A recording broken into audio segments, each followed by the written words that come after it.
Morning students. तो class 7 के लिए आज के रिवीजन में हम 4th चैप्टर उतर रहे हैं और ये 4th चैप्टर है आपका टेम्परेचर एंड हीट।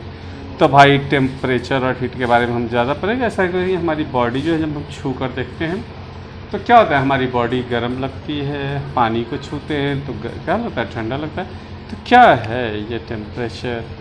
अगर धूप में निकलते हैं तो बड़ी धूप लगती है, रात शाम होती है तो ठंडा लगने लगता है ना।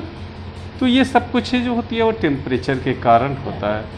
तो ये अब अगर हम बुक्स की लाइन पढ़ लें तो क्या होगा, in all the above situation, चाहे कि ऑल सिचुएशंस का है कि have you ever touch a metal pole on sunny afternoon. एक मेटल की पोल जो है, एक लोहे का खंबा अगर है या किसी चीज़ मेटल का खंबा है, उसको आप क्या करते हैं कि जब छूते हैं दोपहर में तो क्या होगा, गर्म लगेगा। ठीक है, खाना को छूइए, खाना ओवन को छूइए, गर्म लगेगा। ठीक है, बोनफायर को, आग को छूइए, क्या होगा, गर्म लगेगा। तो ये जो सिचुएशन है इसमें हम एक्सपीरियंस करते हैं कि ये क्या है, कोई कितना हॉट है या कोल्ड है। तो the degree of hotness and coldness is called temperature. ठीक है, तो हम किसी स्किन को छूते हैं या किसी और चीज़ की बॉडी को इमिडिएटली छूते हैं तो पता चलता है कि हॉट है क्या है। Heat of the sun often causes exhaustion and you tend to sweat which is the worst case in causes of the dehydration and weakness. भाई अगर मान लो किसी को धूप लग जाती है तो क्या होता है, उसके डिहाइड्रेशन होने लगती है भाई, और वीकनेस होने लगता है, क्योंकि हीट उसके बॉडी टेम्परेचर बढ़ जाता है ना। तो thereafter you'll shelter and tend to drink cold. तो क्या होता है, वही हीट लग जाती है तो हम क्या महसूस करते हैं कि हमको कोल्ड ड्रिंक पीना चाहिए, चाहे फैन को स्विच ऑन करना चाहिए, चाहे एयर एसी को चलाना चाहिए, है ना। That maintain the temperature of our body. और ये क्या करता है, हमारे बॉडी टेम्परेचर को मेंटेन करता है। Temperature we often see that ice cube kept in the freezer is very cold. जब हम आइस क्यूब को क्या करते हैं, फ्रीजर में रखते हैं तो क्या होता है, बहुत ठंडा होता है। The water that come from the tap in winter is quite cold. The tea, हाँ भाई, चाय के कप को हम छूते हैं तो क्या होता है, बहुत गर्म लगता है। The term cool, hot, warm and very hot ये डिस्क्राइब करता है फिजिकल प्रॉपर्टी ऑफ मैटर की। समझ में आ रहा है क्या चीज़, कि ठंडा, गर्म, थोड़ा और गर्म और बहुत गर्म, ये सारे चीज़ जो हमें क्या बताते हैं, ये बताते हैं हमारी फिजिकल प्रॉपर्टी को। तो this term are related because we do not know how hot to cold. ठीक है, द टेम्परेचर एक बात है कि डिफिनेशन कैसे देखेंगे कि टेम्परेचर क्या होगा। तो temperature is the measure of A degree of hotness and coldness of a body. किसी भी बॉडी के हॉटनेस या कोल्डनेस की जो जांच करते हैं, मेजर करते हैं, इसको हम क्या कहते हैं, टेम्परेचर कहते हैं। अब मेजरमेंट ऑफ टेम्परेचर क्या है, the we measure temperature with the instrument called thermometer. हम थर्मोमीटर की सहायता से, हम जिस इंस्ट्रूमेंट की सहायता से क्या करते हैं, किसी इंस्ट्रूमेंट की सहायता से हम लोग क्या करते हैं, जब नापते हैं तो उसको हम क्या करते हैं, थर्मोमीटर। ठीक है, all thermometer measure temperature by making use of the some property of a substance that varies with temperature. One such property is the change in volume of substance with temperature.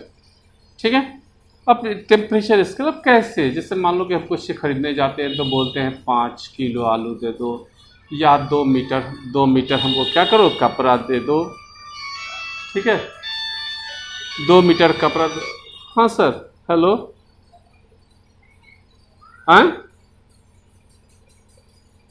हाँ sir, school चल रहा है sir अभी।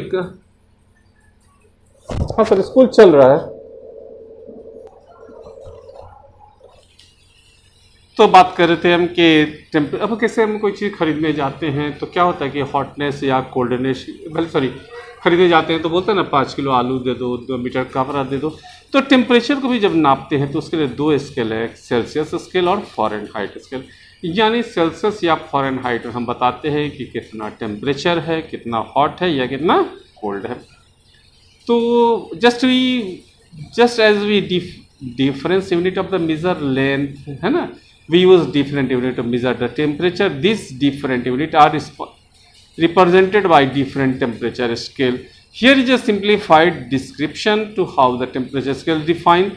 Two different temperature are chosen in the difference between the difference the two temperature in further broken down into a certain number of the division, इस division is degree. तो एक certain number को हम जैसे 100 degree है तो 100 को 0 1 2 3 4 5 6 7 to 90 91 to 9900 तक हम उसको करते हैं।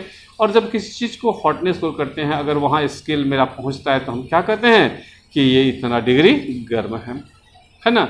The two commonly use of scale is Celsius scale and Fahrenheit scale. तो दो स्केल कौन है, सेल्सियस और फ़ारेनहाइट स्केल। हाँ, एक और थर्ड स्केल है केल्विन, जो कि हायर क्लास में पढ़ना, आपको अभी पढ़ना नहीं चाहिए, 7 क्लास की अपनी स्टैंडर्ड है। अब सेल्सियस स्केल की बात करें तो this scale is indicatedly by C. Celsius scale को हम जनरली किस में डिनोट करते हैं, सी में डिनोट करते हैं, और इसको हम पढ़ते हैं सेल्सियस, ठीक है, और degree of centigrade. On this scale, the melting point of ice is taken to 0 degree C and boiling point of water as 100 degree C. इसका जो मेल्टिंग पॉइंट है वो 0 डिग्री C होता है, उसकी बॉइलिंग पॉइंट क्या होती है, 100 डिग्री C होता है। The difference between the two point is divided to 100 degree. Two point जो है 100 पार्ट्स में डिवाइड रहता है, ठीक है। अब बात करते हैं फ़ारेनहाइट स्केल की। तो the scale is indicated by F। Fahrenheit scale को हम किससे डिनोट करते हैं, F से डिनोट करते हैं। On this scale 32 degree Fahrenheit is taken as melting point of ice, और जो 0 डिग्री C होता है वो यहाँ पर 32 फ़ारेनहाइट हो जाता है, और जो 100 डिग्री C होता है वो यहाँ पर 212 डिग्री है। मतलब हम इससे जो होता है छोटे छोटे यूनिट को भी हम क्या कर सकते हैं, माप सकते हैं। The difference between these two points is divide into 180 degree. 180 part में डिवाइड होता है, मतलब माइनर चीज़ को भी हम फ़ारेनहाइट में नाप लेते हैं। अब एक बात करते हैं कंजर्वेशन ऑफ फार्मूला। तो ये फार्मूला होता है फ़ारेनहाइट, देखो C टू कर F में हम कन्वर्ट करें तो ये फार्मूला होता है F बराबर C इंटू 9/5 प्लस 32। और अगर C बराबर हो जाता है कि C 5/9 इंटू F माइनस 32। भाई ये प्लस है तो इधर आके माइनस हो गया और ये उलट जाता है। तो ये फॉर्मूला है C टू F चेंज करने में और या F से C चेंज करने में।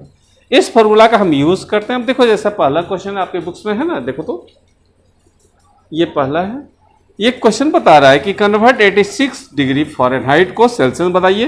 तो इसका क्या हो गया, 5/9 इंटू F माइनस 32।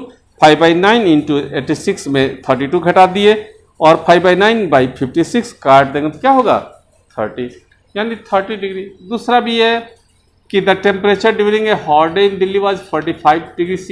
एक टेम्परेचर जो है दिल्ली का 45 डिग्री C है और उसको फ़ारेनहाइट बताइए। तो बस यही है C इंटू 5/9 प्लस 35 और इसका हो गया 113 डिग्री, ठीक है।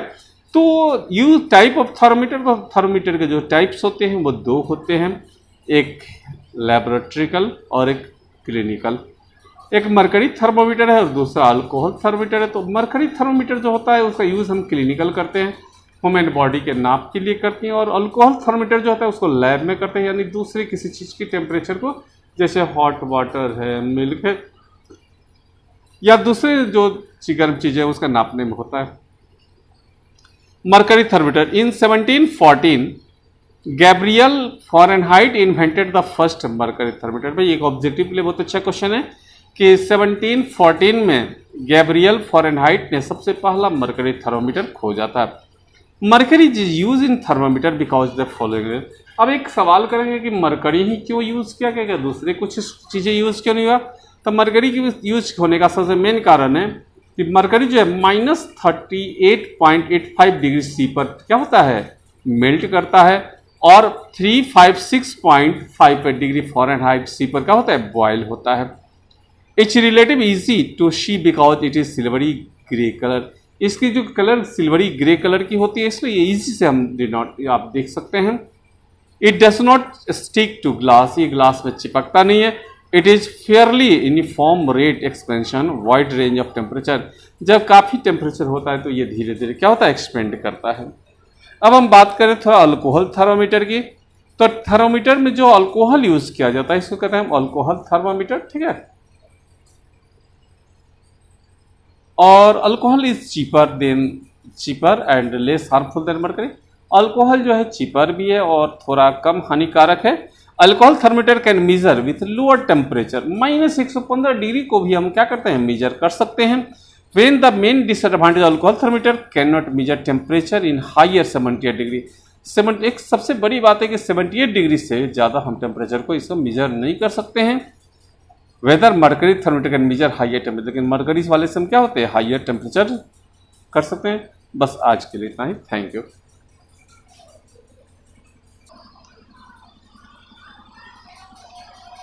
Good morning student.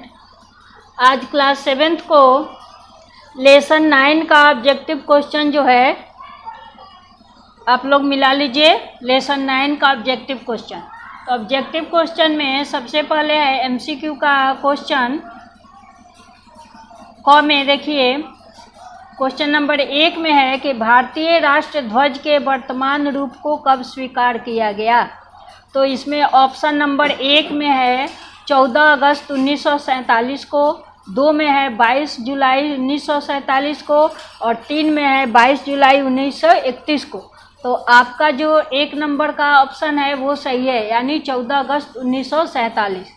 फिर दूसरे नंबर क्वेश्चन में है कि राष्ट्र ध्वज में अंकित चरखा किसका प्रतीक है। तो ऑप्शन नंबर 1 में खुशहाली का, 2 में शांति का और 3 में जन आकांक्षाओं का। तो आपका तीसरा नंबर जो है ऑप्शन सही है। 3 नंबर क्वेश्चन में है कि राष्ट्र ध्वज संबंधी प्रस्ताव किसने पेश किया। तो क्वेश्चन नंबर 1 में पंडित नेहरू ने, 2 में महात्मा गांधी ने, 3 में सरदार पटेल ने। तो आपका 1 नंबर का ऑप्शन सही है। 4 नंबर क्वेश्चन में है कि तिरंगे झंडे की लंबाई तथा चौड़ाई किस अनुपात में होती है। तो ऑप्शन नंबर 1 में 1:2, 2 में 2:3 और 3 में 3:1। तो आपका ऑप्शन नंबर 2 सही है। अब है ख नंबर क्वेश्चन। ख नंबर क्वेश्चन में है कि रिक्त स्थानों को भरना है। तो इसमें प्रत्येक वस्तु का एक इतिहास एवं डैश। तो यहाँ जो है एवं भराएगा वह एवं साथ में भी लिख दिया है, तो इसलिए आप लोग एवं ही भरिएगा। दूसरे नंबर में है कि 8 डैश भारत के प्रत्येक प्रांत के प्रतीक हैं कौन। तो इसमें भरेंगे कमल। 3 में सुनहरी पट्टी में डैश अंकित था, क्या, वंदे मातरम। 4 यह झंडा में बराबर आगे बढ़ने का डैश, क्या, हौसला देता है। 5 किसी भी अवस्था में डैश उस की गरिमा को क्षति नहीं पहुंचनी चाहिए। तो ये आपका क्वेश्चन नंबर ख हो गया। ग है कि इस अनुच्छेद को पढ़कर संबंधित प्रश्नों के उत्तर देना है। तो अनुच्छेद है आपका कि अगस्त 1931 में भारतीय कांग्रेस समिति मुंबई ने जो राष्ट्र ध्वज स्वीकार किया उसमें 3 समानांतर पट्टियां थी, क्रमशः केसरिया, सफ़ेद एवं हरे रंग की पट्टी। सफ़ेद पट्टी पर गहरे नीले रंग का चरखा अंकित था। तो क्वेश्चन नंबर 1 है कि राष्ट्र ध्वज को कब स्वीकार किया गया। तो आपका आंसर होगा 1931। दूसरे नंबर में है कि राष्ट्र ध्वज को किस समिति द्वारा स्वीकार किया गया। तो इसका आंसर होगा भारतीय कांग्रेस समिति के द्वारा। और 3 नंबर में है कि उसमें कितना तथा किस रंग की पट्टियां थी। तो उसमें 3 रंग की पट्टियां, केसरिया, हरा और सफ़ेद। 4 नंबर क्वेश्चन है कि चरखा किस रंग का था तथा किस पट्टी पर अंकित था। तो इसका आंसर है नीले रंग का, सफ़ेद पट्टी पर। और 5वां क्वेश्चन है कि राष्ट्र ध्वज शब्द में कौन सा समास है। तो संबंधकारक समास है। तो ये थे आपके 3 ऑब्जेक्टिव क्वेश्चन जो थे वो बता दिए। चौथा नंबर में आपका क्वेश्चन आंसर है और बाकी व्याकरण का क्वेश्चन है तो इसे कल बता दूंगी। धन्यवाद।